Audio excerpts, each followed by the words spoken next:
Gotta play this just right. Oh.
Ladies and gentlemen, please welcome Shawn Layden and Sid Schumann.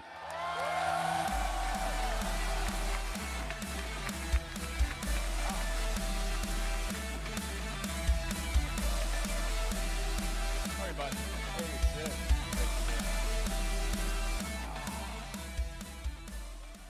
Hello, hello. Welcome, welcome. I'm so glad you could join us here, PlayStation Experience. Thank you so much for coming. Shawn. Is this a furniture convention? I think we're going to play a game. We're going to kind of move our way back and forth across the different segments here. Right, and hopefully ending up with those nice postmodern gray office chairs. This is awesome. Yeah. In all seriousness, folks, it is unbelievable to be here again at another PlayStation Experience. So exciting to have all of you here. I really give yourselves a round of applause for joining us here in Anaheim. This is Wow. this is the fourth one. It's the fourth one. And I can't think of a better way to close out this highly memorable year than with my friends. So thank you so much. Yeah, thanks for coming, everybody. Really. Yeah, it's incredible. And Shawn, it's been a heck of a year. Wow, hasn't it been just?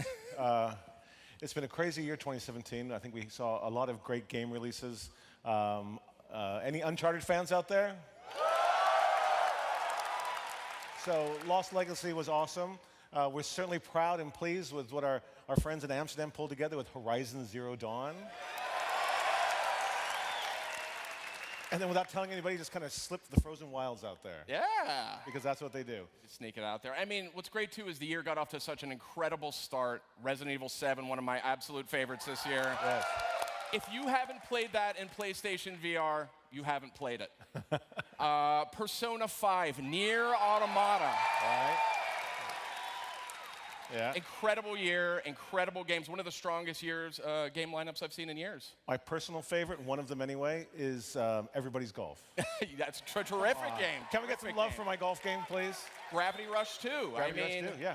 Yeah. You could sit here all night literally Okay. listing all the incredible games that came out this year. Right. But we've got a little bit more in store. We've got other things to do. That's right. Yes, that's right. You know, I mean, I think it's such a special year. And I mean, then we had Paris Games Week. I mean, you know. Went really well. We saw the reveal of Sucker Punch's new opus. We sure did. Ghost.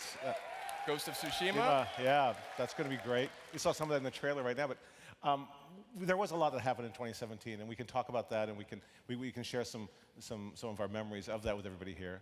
But 2018 is going to be another tremendous year for PlayStation, both in PS4 and PSVR. And we're going to talk a little bit about 2018 here tonight. We're also going to bring you closer to some of the world's top developers right here. I think it's something that makes PlayStation experience unique and special, as you folks can be right here with us, all of our friends right here. Thus all the furniture. And all this furniture right here. We're going to try to build a super group up here.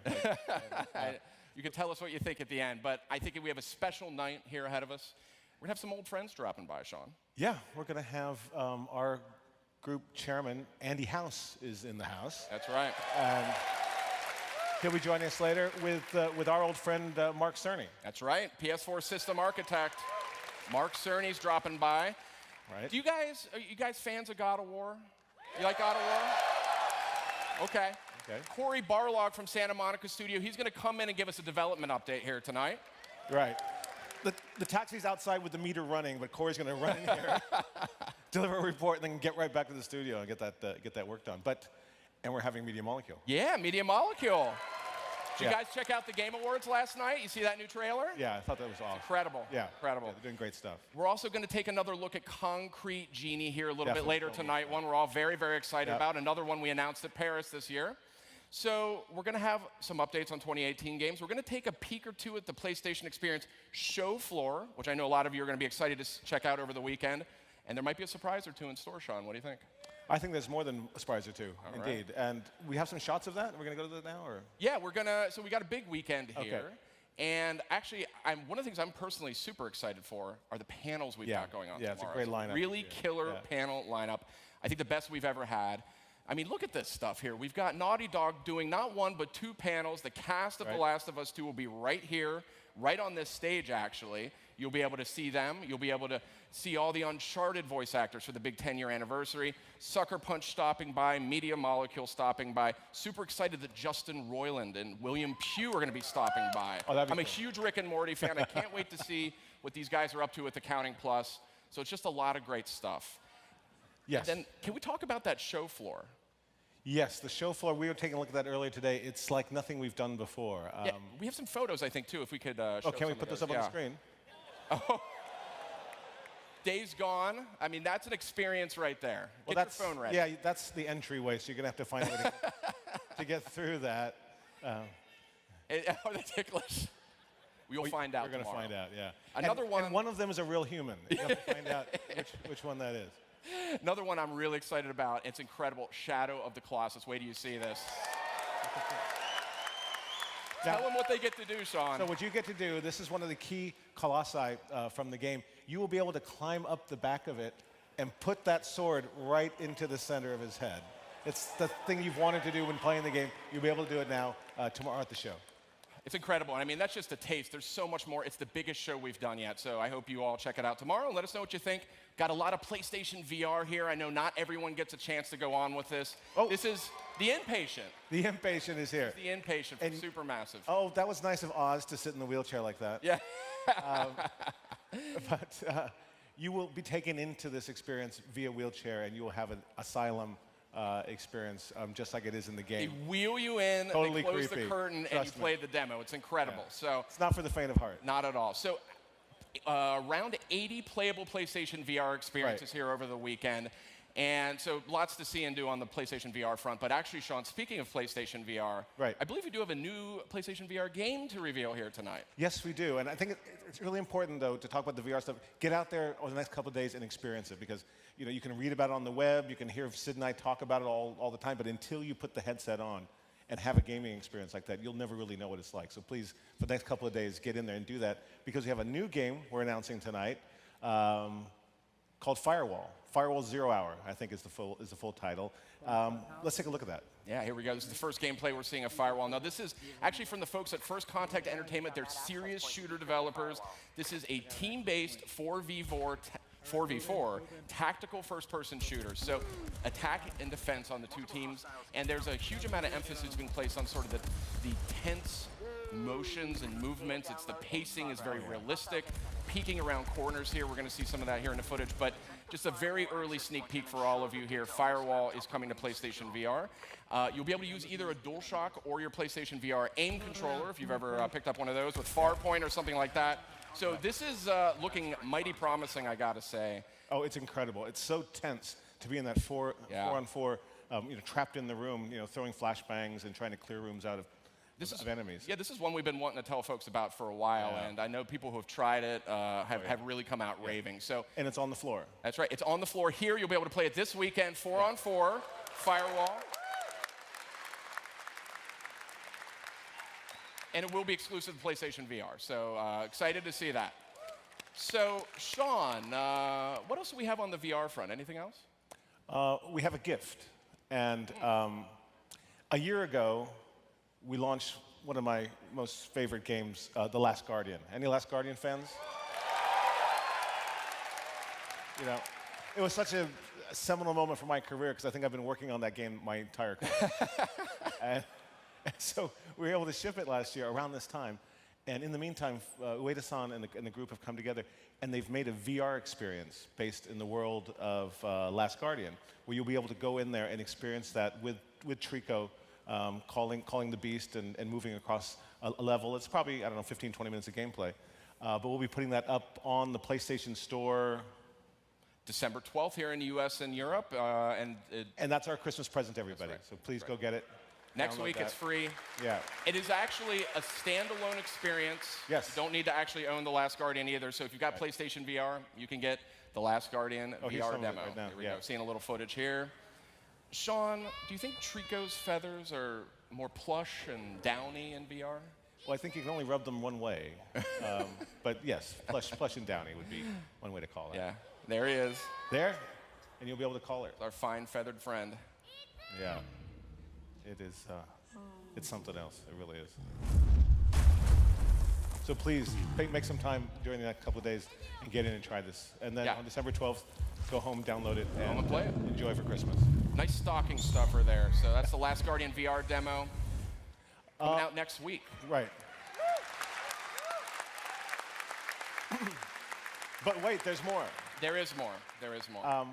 We like to go back from time to time and look at some of our classic catalog games that we have, because we believe that a great game is always a great game. And sometimes you have to refresh and bring them back on new platforms, because sadly you can't go out and buy a PS1 and play it. So what we have here is we've taken a game we delivered last year. We brought Wipeout back, and now we're going to bring out Wipeout VR. Yeah, let's check out the trailer.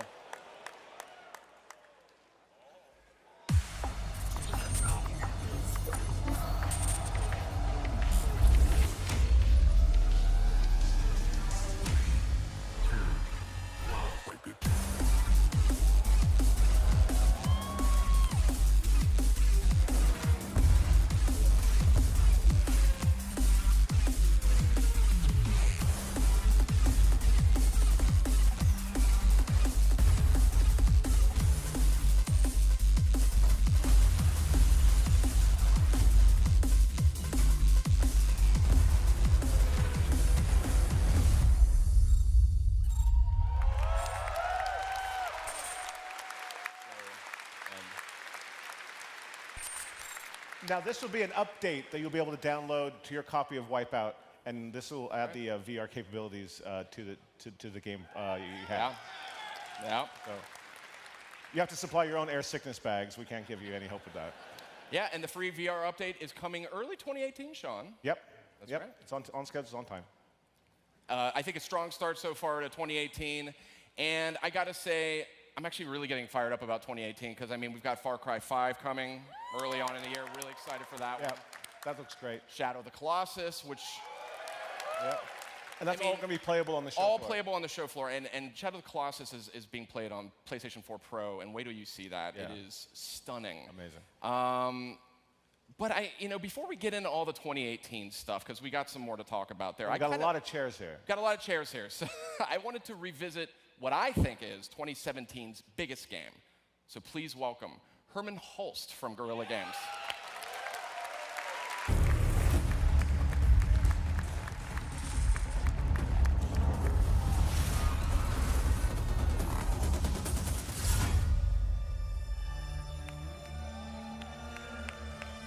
Ladies and gentlemen, please welcome Herman Hulst.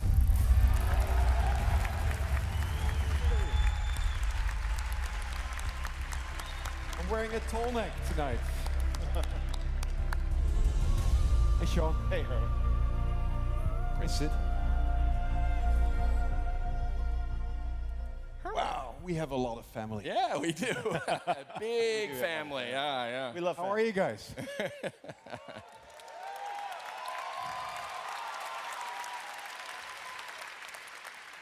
Herman, you're looking rested. You know, taking my time. Yeah? I'm here on vacation for 40 hours.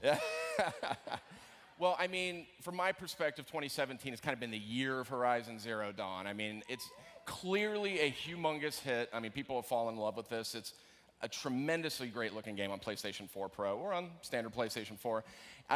Nominations out the wazoo, and you guys just shipped the Frozen Wilds, too. I mean, that's one hell of a year.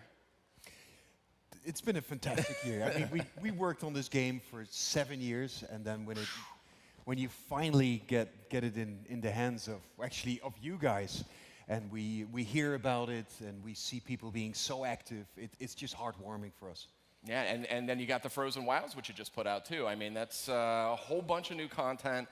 It's unusual to see an expansion, I think, of that size come out the same year as a title as big as Horizon Zero Dawn. And you know what? We actually just started working on it the week after we shipped. Oh, yeah? So there was no preparation, there was no time for that at all. So there's a good chunk of content that we made in, 8-9 months. So it's been a busy year. Impressive. So, given the fact the game is a huge hit, what sort of surprised you most in terms of the fan reaction? Wow, there's been so many surprises on this project. I would say just the feedback from the audience. I mean, we've had such amazing responses. We got this is a mail that Sean forwarded on to me from a president of one of the game studios. He had 4 daughters, and he just sent this note that his daughters, young girls, they rearranged the furniture in their home. So that they could practice like Aloy, because it was a character that for the first time actually looked like them. And it's these kind of responses, or it's the cosplayers that so many of them, they've come out to the studio, they've kind of become super fans, they invest so much in them. Or the sheer amount of time that people spend in the game. Photo mode, some people have spent weeks and weeks just not taking snaps, because it actually borders pretty much professional photography. It's incredible, yeah. So it's actually the extent of that kind of feedback that's been the most surprising to me. Well, and it's great to have such a strong female protagonist that has been, loved by the entire PlayStation community. We've just created a whole new icon for our industry. Beautiful game, one of my absolute favorites this year. Now, okay, from my selfish perspective, one of the reasons I'm so pleased to see Horizon be such a huge hit is because, well, it's a single-player game. And I love single-player games.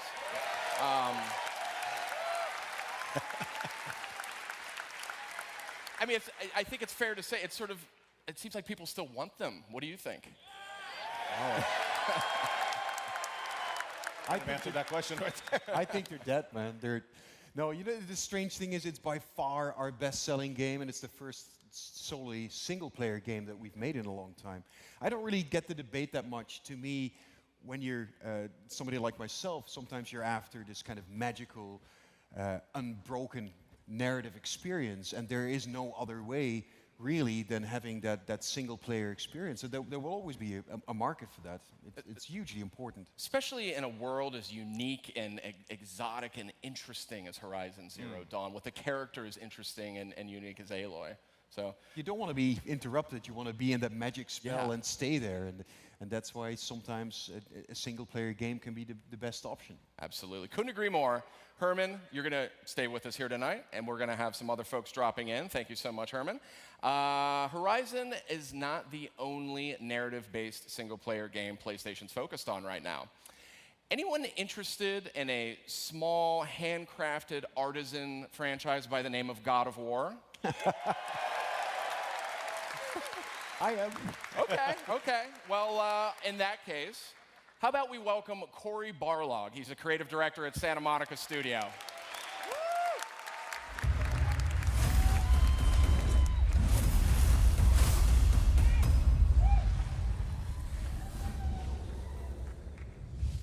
Ladies and gentlemen, please welcome Cory Barlog.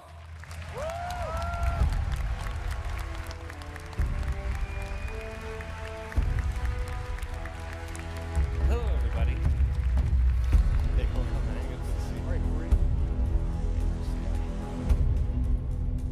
Oh boy. Cory Barlog, great to see you again. Good to see you. Yeah. Be here. All right, well, you know what? I'm going to cut to the chase on this one. Can we get a little bit of a status check on God of War? How's that one coming along? Jesus, Sid, no kind of run-up? No. No foreplay, just right to it. All right, fantastic. It's going really good. We are in a final phases right now, doing a lot of play testing. He's very excited. I'm very excited. But it is, it's a big game.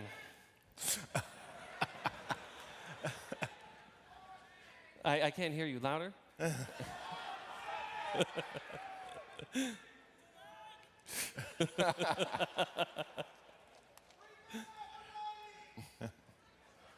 Freebird? Is that what? Freebird. You feeling confident, Cory? Oh, absolutely. I'm feeling very good about things. I would love to be able to tell people when we're going to release it, but my dog ate the release date, so I don't have that right now. But I can tell you a little bit more about it. Right now, we are in the playtesting phases. In fact, this week we just finished up a playtest.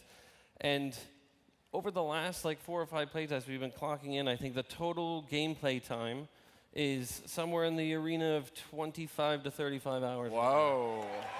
So Huge game. That's big. I mean, I got it's not as big as his game, but I'm, getting there. It's close. Yeah. It's getting there. I mean, I got to say, I was assuming it was in the maybe 10, 15, 20 hours. Yeah, that's what I was telling people. Yeah. And then we sort of accidentally made it a lot bigger. Oops. Yeah. It's twice as big as we expected. That's funny. Yeah. So, Sean, a question I've been wondering about. Cory obviously has a very unique vision here for God of War. Mm-hmm. It is quite a shift from what we've seen from the last six games, I think it is, in the series. Right. So what was it about Cory's pitch and his vision that sold worldwide studios on this new God of War? A bribe. Well, he said he'd ship in 2018. Cory has so much expertise and knowledge and special secret skills, as if he might have sat in some library at some university and reading all the forbidden, Norse mythology books they have in the back room. This is totally true. And so when he took me through his vision for the game and really taking it to a new place, not only by the camera angle, but the type of story we're telling, a more narrative-driven and not so brawler-driven kind of game, I thought this is exactly the place where we need to take something like the God of War franchise. It keeps it true to its roots, yet makes it new all over again for a new audience. And that's what Cory sold me on. It took him about 90 minutes to tell you. I just told you in 4 minutes. But it was exactly what... I'm a bit loquacious like that. But, ladies and gentlemen, this is the guy who's already shipped his game, and this is the guy who's in crunch. He is way more relaxed. Compare and contrast. What are you still doing here, man? You gotta be. What's the bug count? Right. I'm getting texted right now with the bug count. So Cory, the game is at least bigger than I expected. I can say that based on what too. you've been telling me. It's large. It's large. So, but in a big world like that, how do you sort of keep a narrative focus? How do you stay on track with the player? Oh, very, very, very carefully. Playtesting honestly has really helped us a lot to figure out how we keep the player focused. And one of the original things I was talking to people about was treating the game like a tour bus. So that you're in this massive world and we're sort of rewarding the player for being curious, and you can kind of pull the string to get off the tour bus which the tour bus is the narrative in this story. And you can kind of go look around, check out the world, but the bus is always a few steps away, no matter what you do. So it's kind of a fun exploration in the world. The tour bus. The tour bus. I think we use the analogy of a theme park just around the corner here, Disneyland, for Making Horizon Zero Dawn. We're a tour bus. And that really was like a theme park. Too. It's a theme park. It's amazing. So, Corey, since we got you here, I wanted to run through the latest gameplay footage, actually, that we saw at Paris from God of War. But because we got you here, you can add some context and some information that we maybe didn't have back then. Oh, good. So let's go ahead. Let's go ahead and roll that. So go ahead and roll that. I'm going to say something right away. I was talking about playtesting. We were still building the system for the kids' ability to talk in-game, the banter system we call it. So Atreus in the game wasn't fully talking a lot, so when we made this video, I was dropping the audio in without us having playtested it. So I treat this video a little bit like it was a giant playtest with the world. So we sort of discovered, as we sent it out, in a playtest that was happening almost the same time this was coming out, that we were like, oh man, he talks too much. We need to chill that out a little bit. So it was kind of a fantastic realization. This right here was meant to give you a little bit of a glimpse into sort of the moment-to-moment combat. Previous ones, we had focused a little bit on the story and the tone and the world, and this is kind of giving you that sense that we haven't really lost that pick-up-and-play aspect of God of War. In all the encounters, we're really going to allow the player to really open up and use their own creativity in each of the experiences, using the environment, using other characters against each other. It's very fun. And this is really just a